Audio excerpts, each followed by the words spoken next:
Hi, Giselle Monbiot back again. Hi, how are you all? I hope you're all doing okay. So this is our weekly slot of tips and techniques on how to to avoid depression and anxiety. Today I want to be talking about resilience and how we can become more resilient. Because when we're able to be more resilient, this means that we're able to bounce back from adversity. And I think at the moment, I think we're all getting tested to all extremes. So I think the more resilience we have at the moment, the better. We're not born with resilience. Resilience is something that we learn, and it's something that we can develop, and it's something that we can improve as time goes by. If we have resilient parents, and we generally are more resilient as we grow older because we are able to learn from them. But that doesn't mean that if we didn't have that as a role model, doesn't mean that we're not able to develop it. So what I thought I'd do today is just have a chat through some of the main traits and the main ideas in which can help you to start building your resilience.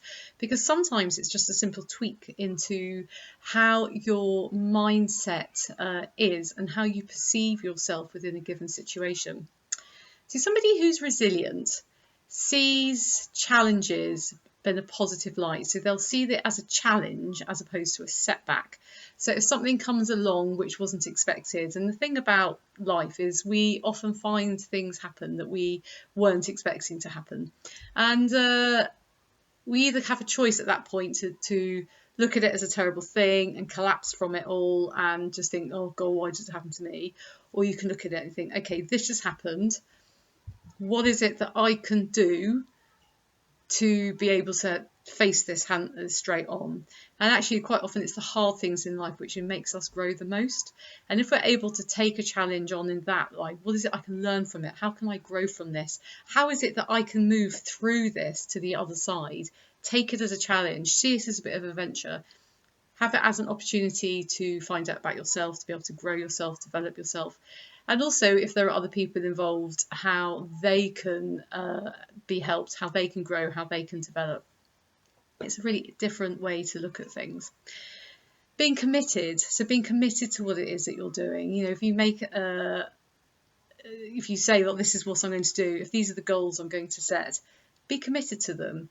Because when we do go on, when we go on to a development, or we try something new, or we are tackling something that's difficult, we will get blocks in the way. We will get obstacles. You know, the beginning bit, the idea bit, is often the most easy part, and then as we move through it, we get setbacks. It becomes tricky. Be committed to your end vision. So that means when times get difficult, or if the relationships you're in are a bit tricky, if you've got that commitment, then you're able to work through it. And also having that commitment to yourself, being committed to the idea that, you know, I'm going to try and tackle this in a resilient way.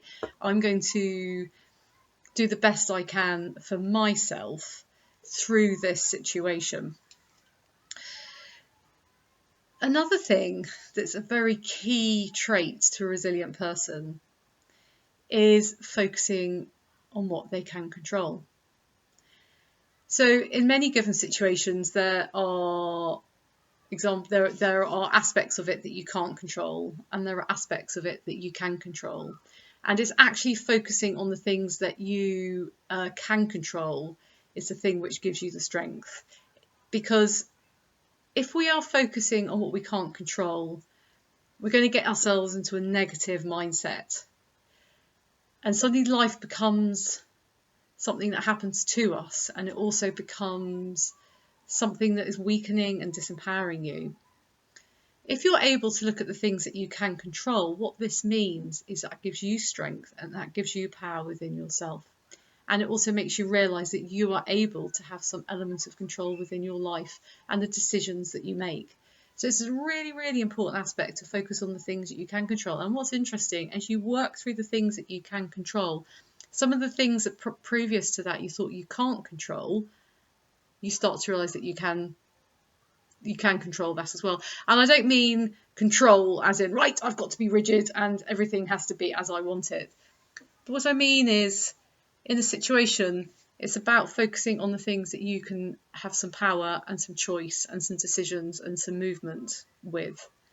And that is really, really important. So if you start to find that you're feeling anxious or worried or concerned, it's quite often because what you're doing is you're focusing on the things that you can't control.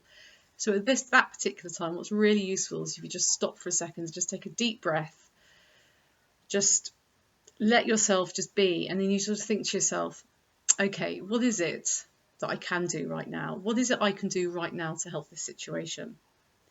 And by taking that step and just slowing down with what it is you're doing, it means that you start to really be able to problem solve, regulate your emotional response to it, and then work out a more rational response.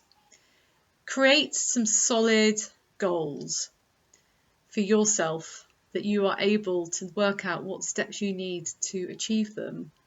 And also for you to be able to recognise when you've got there. By saying to yourself, oh, I just want to be happy. What does that mean? How is it that you know that you're happy? What is it that's going on in your life? Because happiness isn't an end goal. Maybe if you think about what does happiness mean to you? What is it that you need within your life to be able to bring that element of more contentment? Maybe it means more security. Maybe it means being part of a greater part of your community. And if that's what you think, right, I would like to become a key within the community and start to be part of a group, then what you could start to think is, what type of group would I like to be in? What is it that I can give to someone? And what is it that they can give back to me? And then your goal could be, right, I'm going to find that group and then I'm going to become involved in it.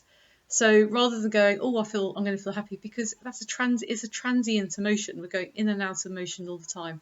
So making sure you have a solid goals that you want to do.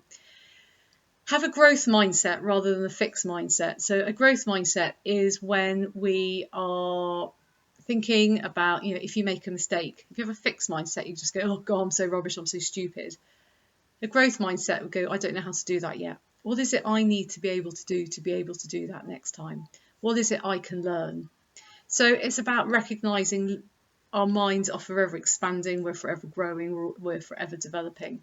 So if you have a growth mindset, this can really, really help to your resilience, because it also empowers you. Once again, it gives you that power to realise that you do have choices, and you do have choices in how you perceive stuff, and you do have choices in what you can gain from any situation, because we do have setbacks, we do make mistakes, we do fall flat on our faces. But actually, it's those times, if we learn from them, that enables us to get further in life. And if we spend our entire life being afraid of making a mistake or afraid of falling flat on our face, then we don't really move anywhere. Us as people don't really move forward in any shape or form. And that becomes an anxious place. That is when depression can start coming in. As humans, we need purpose. We need to have something to work towards. We need to push ourselves out of our comfort zone. That is when we grow. That is when life becomes interesting. And resilient people are compassionate. If you're compassionate and you have empathy and you have rapport for others, then it's amazing how that feeds out into the relationships that we have, the opportunities that we get for ourselves. But it's not just about being compassionate to others. It's so about being compassionate to yourself. It's about being kind to yourself. It's about looking after yourself. It's about self-care and being able to listen to yourself and what is it that you need at that particular time. So maybe what you could be dealing with at this point in your life, what you need to offer yourself, will be different than what you need to offer yourself in a year. I think about when my children were very little, what it is that I could accomplish within myself and give to the world is so different than thinking about the age my children are now. And once again, that will change in 5 years' time. So it's all about being able to understand where you are in life and your ability to recognise how you're thinking towards yourself, becoming really conscious of that internal dialogue, making sure that you are being the best for yourself at all times. Because when we're kind to ourselves and when we're loving to ourselves, it makes it easier for us to be able to offer that outside as well.